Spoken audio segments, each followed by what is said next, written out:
السلام عليكم ورحمة الله وبركاته. الحمد لله نحمده ونصلي على رسوله الكريم أما بعد فقد قال الله تعالى في كلامه المجيد والفرقان الحميد أعوذ بالله من الشيطان الرجيم إن الله وملائكته يصلون على النبي يا أيها الذين آمنوا صلوا عليه وسلموا تسليما اللهم صل على سيدنا مولانا محمد وعلى آل سيدنا مولانا محمد. قال الله تعالى في كلامه المجيد والفرقان الحميد وما أرسلناك إلا رحمة للعالمين صدق الله العظيم. মহাসম্মানীয় আজকের জুমার সমস্ত মুসল্লিবৃন্দ, আমরা সর্বপ্রথম আল্লাহ সুবহানাহু ওয়া তাআলার দরবারে লাখ কোটি শুকর আদায় করি যে মহান রব্বুল আলামিন যে মালিক আমাদের সকলকে তার পবিত্র স্থানে একত্রিত করেছেন, আসার তৌফিক দিয়েছেন। প্রাণ ভরে সেই মাহবুবের দরবারে, পবিত্র দরবারে সিজদা অবনত মস্তকে শুকরিয়া জ্ঞাপন করি। সকলে উচ্চ আওয়াজে বলি আলহামদুলিল্লাহ। তারই পরে মরুদুলাল পরমেশ্বর মা আমিনার লাল জগৎগুরু বিশ্ব নবী আশরাফুল আম্বিয়া সৈয়দুল মুরসালিন রাহমাতাল লিল আলামিন জনাবে মুহাম্মদ রাসূলুল্লাহ সাল্লাল্লাহু আলাইহি ওয়াসাল্লাম তার উপর লাখ কোটি দরুদ ও সালাম আমরা রাখবার করি সাল্লাল্লাহু আলাইহি ওয়াসাল্লাম। পবিত্র মাহে জমাদিউস সানির দ্বিতীয় জুমা। আপনারা জানেন বর্তমান ভারত সরকার যেভাবে মুসলমানদের পিছনে লেগেছে, কিছু একটা করবে, সে কিছু একটা করতে চায়। এই দুনিয়ার জমিনে অনেক ধর্মের মানুষ আছে, বিশেষ করে ভারতবর্ষের জমিনে অনেক ধর্মের মানুষ বসবাস করে, কিন্তু কারোর কোনো সমস্যা নাই, শুধু মুসলমানদের সমস্যা। কারণ এর আগের যুগে মোগল সাম্রাজ্যের জামানায় মুসলমানদের সম্পত্তি প্রচুর পরিমাণে ভারতবর্ষে, এটা তারা আগে দেখেছে এবং বুঝেছে আগে। তারপরে এই মুসলমানদের পিছনে লেগে পড়েছে সরকার। আজকে একটা কথা, উত্তরপ্রদেশে আপনারা দেখছেন অনলাইন সোশ্যাল মিডিয়ায় যেভাবে মসজিদকে ভেঙে দিচ্ছে, মাদ্রাসা ভেঙে দিচ্ছে এবং কবরস্থানকে ভেঙে দিচ্ছে। ঠিক সেইভাবে চিন্তা করছে ভারতবর্ষে তথা ওরা ভারতের জমিনে যত মসজিদ আছে সবগুলো ভেঙে দিতে চায়, সরকারের ইচ্ছা। কিন্তু আল্লাহ পাকের মেহেরবানি, নমরুদকে আল্লাহ ক্ষমতা দিয়েছিল, নমরুদকে আল্লাহ বাদশাহী বানিয়েছিল, ফেরাউনকে বাদশাহ বানিয়েছিল, তাদের একদিন ধ্বংস হয়েছে। ইসলাম যে মহান, ইসলাম যে বলদ্দ, ইসলাম যে আল্লাহর মনোনীত ধর্ম, এটাই তার প্রমাণ।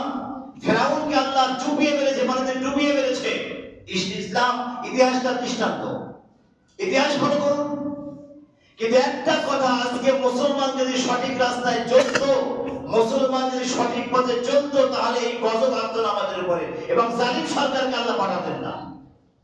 আজকে আমার আপনার দেশে গোটা ভারতের মানুষ অশান্তিতে আছে, এটা আমরা একবার ফলো করি না, একবার ভাবি না, চিন্তা করি না যে আমার আপনার দেশে আজকে গোটা ভারতের মানুষ অশান্তিতে আছে। কারণ উত্তরপ্রদেশের মুসলমানের কথা চিন্তা করুন, তাদের মসজিদে নামাজ পড়ার পারমিশন নেই, জুমার নামাজ পড়লে সেই পারমিশন তারা পাচ্ছে না।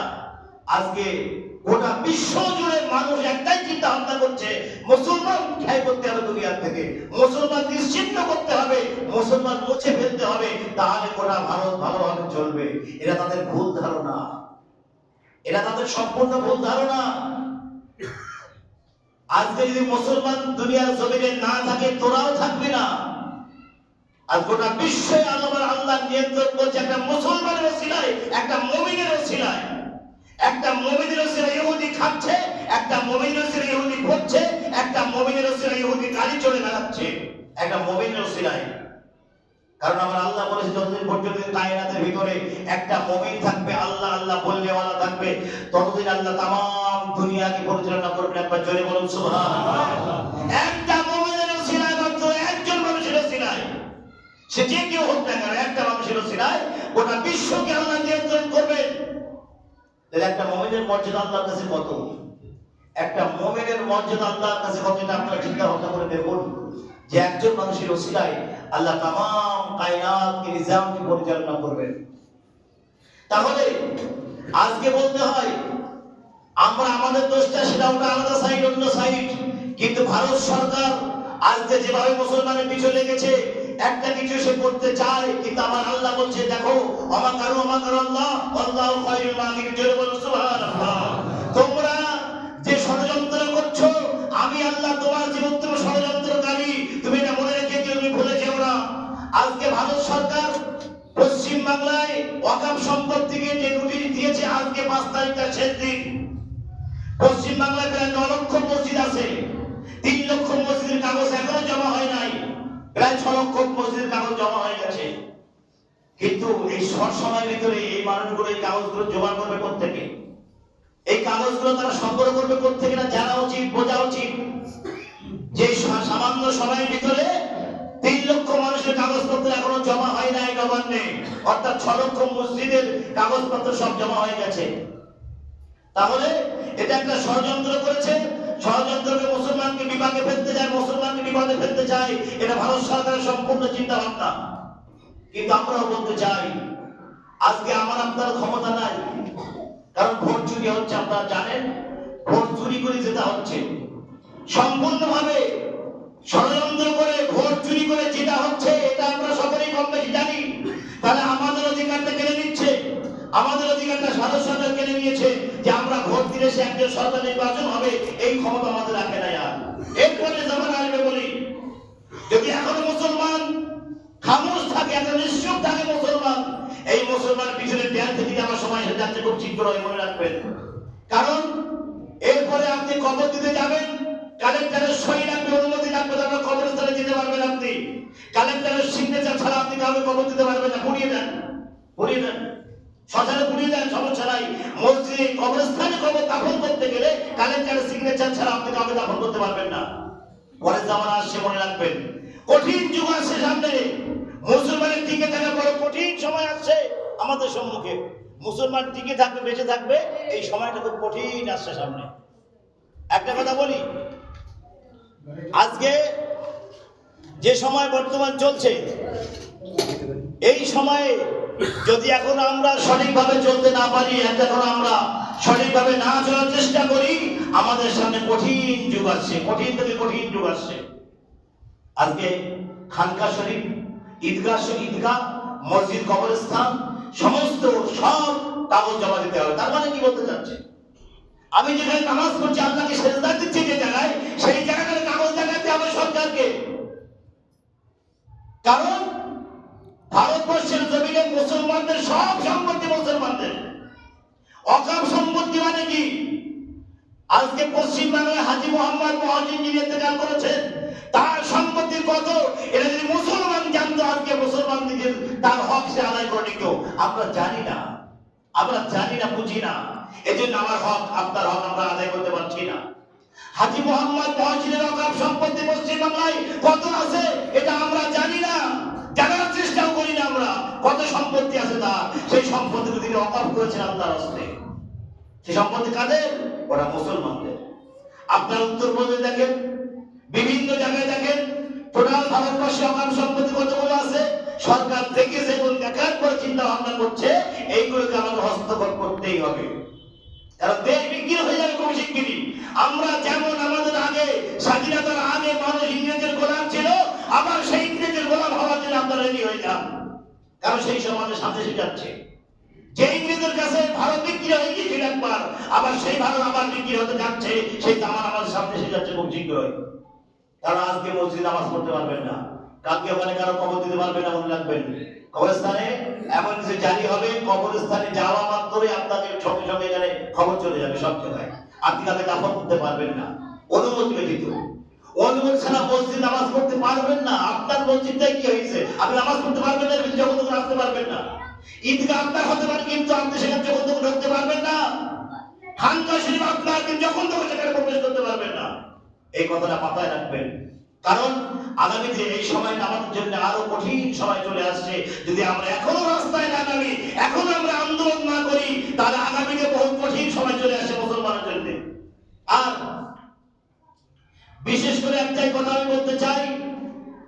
আজকে আমাদের মসজিদ নিয়ে আমরা চিন্তা ভাবনার ভিতরে আছি, আমাদের মসজিদটাকে নিয়ে আমরা গভীর চিন্তায় আছি এবং আমরা আলোচনা করছি বিভিন্ন জায়গায় যাতে করে মসজিদের নামে ওয়াকফ করা যায়, ওয়াকফুলিল্লাহি তাআলা করা যায়, এভাবে আমরা চিন্তা ভাবনা করছি। আপনারা যদি সঙ্গে থাকেন, যদি অর্থের প্রয়োজন হয়, পয়সার প্রয়োজন হয়, আপনারা কেউ পিছু হটবেন না। আজকে যদি আপনারা পিছু হটে যান, তাহলে এই 3 তলা বিল্ডিংটাকে তারা শেষ করে দিতে চায়, তারা মাটির সাথে মিশিয়ে দিতে চায়। যদি আপনারা মনে করেন আমাদের মসজিদ দরকার নাই, তার কোনো সমস্যা নেই। এত কষ্ট করে দীর্ঘদিন ধরে আর 22-23 বছর ধরে মসজিদটাকে নির্মাণ করা হয়েছে।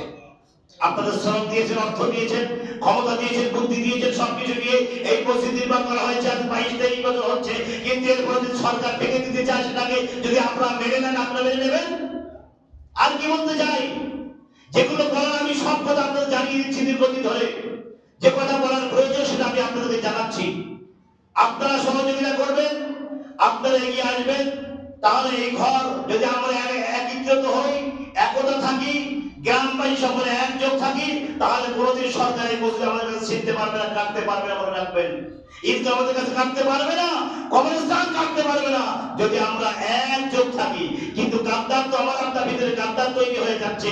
সেই গাদ্দার গুলো দেশটাকে বিক্রি করে দিচ্ছে, সেই গাদ্দার গুলো দেশটাকে ধ্বংস করে দিচ্ছে।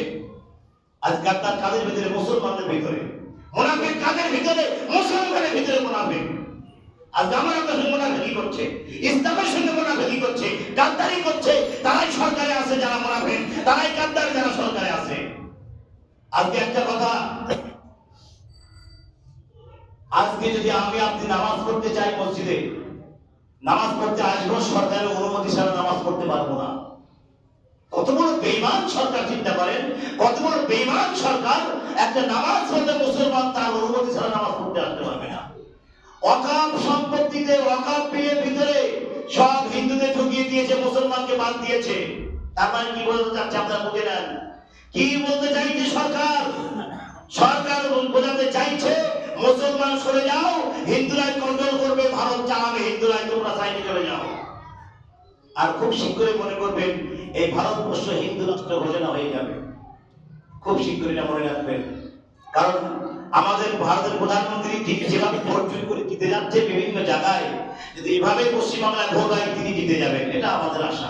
তিনি জিততে পারবেন। তিনি যদি ক্ষমতায় চলে আসে ভারতের জমিনে, পশ্চিমবাংলার জমিনে যদি বিজেপি ক্ষমতায় আসে, আমাদের থাকা বড় কঠিন ব্যাপার হয়ে যাবে, কঠিন থেকে কঠিন হয়ে যাবে আমাদের টিকে থাকা। আজকে মধ্যপ্রদেশ থাকান, উত্তরপ্রদেশ দেখেন, উড়িষ্যার দিকে দেখেন, সেভাবে মুসলমানরা কিভাবে নির্যাতিত হচ্ছে, যাদের অত্যাচারিত হচ্ছে কিভাবে মুসলমান, এটা আমরা লক্ষ্য করছি বিভিন্ন সোশ্যাল মিডিয়ায়, বিভিন্ন পত্রিকার মাধ্যমে দেখতে পাচ্ছি না আমরা। কিন্তু একটাই কথা, এখনো সময় আছে আমাদের হাতে। যদি আমরা পথে নামতে চাই, রাস্তায় নামি, বেরিয়ে পড়ি, সরকারের বিরুদ্ধে আন্দোলন করতে পারি, যদি গোটা বিশ্বের মুসলমান একসাথে আন্দোলন করে, তাহলে লাইন আছে, লাইনে যেভাবে আছে সেভাবেই চলে যাচ্ছে। অর্থাৎ কবর দিতে গেলে কারো সই দরকার, নামাজ পড়তে আসলে কারো সই দরকার, আপনি ঈদগাহে যাবেন কারো সই দরকার, খানকা শরীফে যাবেন কারো সই দরকার, তাহলে আপনি কোথাও যেতে পারবেন না। আর একটা কথা বলি, নামাজের শেষে কবর জিয়ারত আছে, সবাই কবর জিয়ারতে যাবেন। আর একজন মেহমান বাইরে বসে আছে, নাম পারভেজ, আপনার পাকসার কাছ থেকে এসেছেন। উনি কি সমস্যা বলছিল, আমার স্ত্রীরা, আমার মায়ের সমস্যা, বড় রোগ হয়েছে, আপনারা সকলে তাকে সাহায্য করবেন। তো যাই হোক, কোরআনে কারিমে যে আয়াত আমি তেলাওয়াত করেছি, বিশ্ব নবী মুহাম্মদ রাসূলুল্লাহ সাল্লাল্লাহু আলাইহি সাল্লামের কথা। আল্লাহ বলেন, ওমা আরসালনাকা ইল্লা রাহমাতাল লিল আলামিন, হাবিব, আমি তোমাকে দুজাহানের রহমত হিসেবে পাঠিয়েছি। মুসা কালিমুল্লাহকে বলি নাই, ইব্রাহিম খলিলুল্লাহকে আমি বলি নাই, ঈসা রূহুল্লাহকে আমি বলি নাই। ওমা আরসালনাকা ইল্লা রাহমাতাল লিল আলামিন, এটা শুধুমাত্র আমি আপনার জন্য বলেছি। কারণ আপনাকে আমি গোটা বিশ্বের রহমত হিসেবে প্রেরণ করেছি। গোটা বিশ্বের জমিনে বিশ্বের মানুষ জানবে যে আপনাকে আমি রহমত হিসেবে দুনিয়ার জমিনে পাঠিয়েছি। দু জাহানের রহমত, ইহকাল এবং পরকালের রহমত হিসেবে আপনাকে আমি দুনিয়ায় প্রেরণ করেছি। এখন নবীজির রহমত আমাদের জন্য, এটা অনেকভাবে প্রমাণ আছে, অনেকভাবে প্রমাণ আছে। নবী আমাদের রহমত, আমার তো দয়ার নবী, মায়ার নবী, উম্মতের জন্য রহমত। নবী আমার বনের পথে হেঁটে যাচ্ছেন, এখন যেতে যেতে একটা হরিণী আমার নবীর কাছে এসে অনুনয় বিনয় করছে, হুজুর হরিণ নবীর কথা বলছেন, হরিণ নবীর কথা বলছেন। সুলাইমান আলাইহিস সালামকে আল্লাহ হরিণের ভাষা বোঝার তৌফিক দিয়েছিলেন। সুলাইমান আলাইহিস সালামকে আল্লাহ পিপীলিকার ভাষা বোঝার তৌফিক দিয়েছিলেন। সুলাইমান আলাইহিস সালামকে গোটা বিশ্বের জমিনে আশরাফুল মাখলুকাত 18,000 প্রাণীর ভাষা নবী সুলাইমান জানতেন। একবার জোরে বলো সুবহানাল্লাহ। কিন্তু হরিণ কি সুলাইমান আলাইহিস কথা বলেছে কোনো প্রমাণ আছে? কোনো প্রমাণ নাই। আল্লাহ নবী আল্লাহ হাবিব পরের পথ ধরে যাচ্ছেন, হরিণ এসে বলছে, ইয়া রাসূলুল্লাহ, হুজুর আমার একটা আরজি আছে, আমার একটা দরখাস্ত আছে আপনার কাছে। কি দরখাস্ত? বলে আমার দুটো বাচ্চা আছে জঙ্গলে, তাদের যদি আমি দুধ না খাইয়ে আসি হুজুর, আমি তাদের কাছে মুখ দেখাতে পারবো না আল্লাহর কাছে। আমি ধরা পড়েছি, শিকারী আমাকে জালে ধরে ফেলেছে হুজুর, যদি আপনি একটু দয়া করেন, আপনি একটু মেহেরবানি করে আমাকে ছেড়ে দেন, দুধ খাইয়ে আবার আমি এখানে চলে আসবো। একবার জোরে বলবেন না সুবহানাল্লাহ। কে বলছে? হরিণ বলছে, আমার দয়ার নবীকে হরিণ বলছে।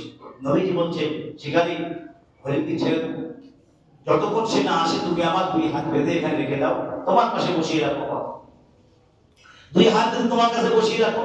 শিকারী বলতেছে, কি আশ্চর্য। এখন দয়ার নবী হরিণকে ছেড়ে দিলেন, হরিণ চলে গেল জঙ্গলে। শিকারী বলছে, আমার হরিণ কই? নবী বলছে, হরিণকে আমি ছেড়ে দিয়েছি, একটু পরেই চলে আসবে। শিকারী বলছে, পাগলা, হরিণ ছাড়লে হরিণ আসে কোনোদিন? যে হরিণ ধরা পড়েছে জানে সে হরিণ ছাড়লে হরিণ ফিরে আসবে কোনোদিন? কোনোদিন ফিরে আসবে না। শিকারী আমার নবীকে ধমক দিচ্ছে, ধমকাচ্ছে। এবার কিছুক্ষণ পরেই শিকারী সেই হরিণ সহ দুটো বাচ্চা নিয়ে ওই জায়গায় হাজির হয়েছে। একবার জোরে বলুন সুবহানাল্লাহ। হরিণ থেকে সালাম দিচ্ছে নবীকে, হুজুর আমি হাজির, আমার দুটো বাচ্চা আমার সঙ্গে চলে এসছে। আমি সংক্ষেপ করে বলছি, দুটো বাচ্চা আমার সঙ্গে চলে এসছে। এসে শিকারী হতভম্ব হয়ে গেছে, কি ব্যাপার? যে হরিণ ছাড়লো, সে হরিণ একটা ছাড়লো, তিনটে আসলো, ছাড়লো একটা, আসলো তিনটে, কি ব্যাপার? একবার শিকারীর দিকে তাকায়, একবার হরিণের দিকে তাকায়, একবার নবীর দিকে তাকায়। হরিণের সঙ্গে নবীর কথা হচ্ছে। শিকারী মনে করছে যে কোন কোন মানুষের সঙ্গে আমার পরিচয় হয়েছে। শিকারী জানে না, নবীকে চেনে না। শিকারী আমার নবীকে কোনোদিন দেখে নাই, নাম শুনেছে কিন্তু চেনে না যে ইনি সেই রাহমাতুল লিল আলামিন নবী। এখন একটা হরিণ গেল, তিনটে হরিণ আসলো।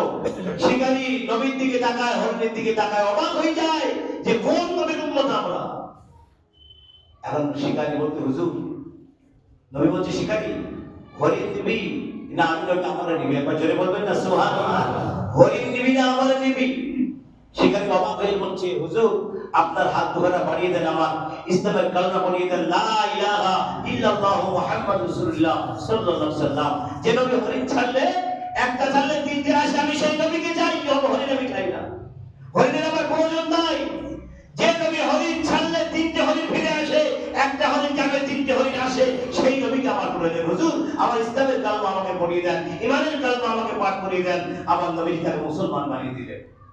তাহলে রাহমাতুল লিল আলামিন নবী, আল্লাহ বলছে, হাবিব আমি তোমাকে রহমত স্বরূপ বানিয়েছি দুনিয়ায়, গোটা বিশ্বের জমিনে রহমত।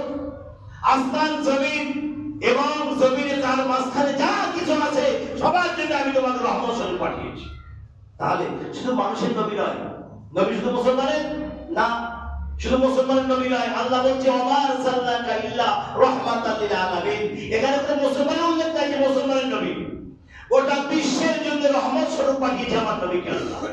তাহলে আমি যে কথা বলতে চাচ্ছিলাম যে নবীকে যদি রহমত স্বরূপ পাঠায় দুনিয়ার জমিনে, হুজুর যদি আমাদের জন্য রহমত হয়, তাহলে আমরা সেই রহমতটাকে চিনছি না কেন? সেই রহমতটাকে আমরা চিনতে পারছি না কেন? যদি সেই রহমতটাকে আমরা চিনতে পারি, অবশ্যই আমাদের সামনে কোনো বিপদ আসবে না ইনশাআল্লাহ। আল্লাহ বলছে, তোমরা আমাকে যখন আমার রাস্তা ছেড়ে অন্য রাস্তায় চলবে, আমাকে যখন ভুলে যাবে, তখন আমি জালিম বাদশা তোমাদের কাছে পাঠিয়ে দেব। আমার টাইম করতে হবে না, সেই তোমাদের টাইম দেবে। সেই জামানা চলছে, এখন সেই জামানা চলছে। জালিম বাদশা যে হুকুম কায়েম করছে, যে হুকুম জারি করছে, যে হুকুম অনুযায়ী চলছে। আজকে মাদ্রাসা বন্ধ, কালকে মসজিদ বন্ধ, কালকে ঈদগাহ বন্ধ, কালকে কবরস্থান বন্ধ, সব বন্ধ করবেন। এটা মাথায় রাখবেন, সব কিছু বন্ধ হয়ে যাবে, এটা দেখবেন। এবং কেন বন্ধ হবে? কিছু মুনাফিকের জন্য, কিছু গাদ্দারের জন্য এগুলো সব বন্ধ করা হয়ে যাবে। তারা চিন্তা ভাবনা করছেন যে এদেরকে টাকা দিয়ে আমাদের দ্বারা ঘুরে যাবে, সমস্যা নাই, এদেরকে টাকা দিয়ে কিনে নেবো এবং সমস্ত আইন কানুন সব আমরা তৈরি করবো। আজকে সেই জামানা আমরা পদার্পণ করেছি, সেই জামানা আমরা চলছি। আজকে যদি এখনো ঈমান বাঁচিয়ে রাখতে চাই, ঈমান টিকিয়ে রাখা দরকার আমাদের। ঈমান টিকিয়ে রাখতে চাই বিশ্ব নবী মুহাম্মদ রাসূলুল্লাহ সাল্লাল্লাহু আলাইহি ওয়াসাল্লামের পথ ছাড়া অন্য কোনো জায়গায় ঈমান টিকিয়ে রাখতে আপনি পারবেন না। অন্য কোনো রাস্তায় চললে আপনি ঈমানকে ধরে রাখতে পারবেন না। একমাত্র আমার আপনার নবীর রাস্তা ছাড়া কোনো পথে ঈমান টিকিয়ে রাখতে পারবেন না। সেই নবীর পথে আমরা চলে যাই, সেই রাহমাতুল লিল আলামিন নবীর পথে আমরা পাড়ি দেই। তাহলে আমার নবী বলেছেন আমার রাস্তা হচ্ছে আল্লাহর রাস্তা। আল্লাহর রাস্তা হচ্ছে সেই রাস্তা কোথায় যাচ্ছে? জান্নাতে যাচ্ছে। শয়তানের রাস্তা কোথায়? সোজা জাহান্নামে চলে যাচ্ছে। শয়তানের আনন্দ হচ্ছে বর্তমানে, কারণ শয়তান তো প্রধানমন্ত্রীকে নিয়ে খেলা করছে যে সে যা বলছে তাই শুনছে, এজন্য শয়তান আনন্দিত আজকে। কিন্তু শয়তান একটা কথা বলি, তুমি তো আল্লাহর বান্দাকে ধোঁকা দিচ্ছ, আল্লাহর বান্দাকে ধোঁকায় ফেলছো বিভিন্ন প্রকারে। এমন একটা সময় তোমার চলে আসবে সেদিন জাহান্নামের ভিতরে তোমাকে এরা প্রশ্ন করবে, হে শয়তান তোর কথা শুনেছিলাম, তোর কথা শুনে আজ জাহান্নামে আসলাম। শয়তান বলবে দেখো আমার কথাটা ছিল মিথ্যা, আমার কথা ছিল প্রতারণা, আমার কথা বাজে কথা বলেছিলাম আমি, তোমরা আমার কথা বিশ্বাস করেছিলে, আর আমার কথা বিশ্বাস করেছিলে বলে আজ কঠিন জাহান্নামে ঢুকে হয়েছে। যদি আমার কথা না শুনতে, যারা আমার কথা শুনে তারা জান্নাতের ভিতরে প্রবেশ করেছে। তাহলে শয়তানের পথটা হচ্ছে সবচেয়ে বাজে, খারাপ এবং নোংরা রাস্তা হচ্ছে শয়তানের পথ। শয়তান সবসময় মানুষকে ধোঁকা দেয়, বাজে কুমন্ত্রণা সৃষ্টি করে, মানুষকে বোকা বানায়, মানুষকে ধোঁকা দেয়, মানুষকে সমস্ত প্রকার অন্যায় অপরাধ কাজে সবসময় লিপ্ত করে দেয় শয়তান। এটা আমাদের মাথায় রাখা বিশেষ দরকার। যাই হোক, আল্লাহ পাক আমাদের সকলকে শোনা এবং বোঝার চাইতে বেশি বেশি আমল করার তৌফিক দান করুন। আমরা বলি আল্লাহুম্মা আমিন। ওয়া আখিরু দাওয়ানা আলহামদুলিল্লাহি রাব্বিল আলামিন।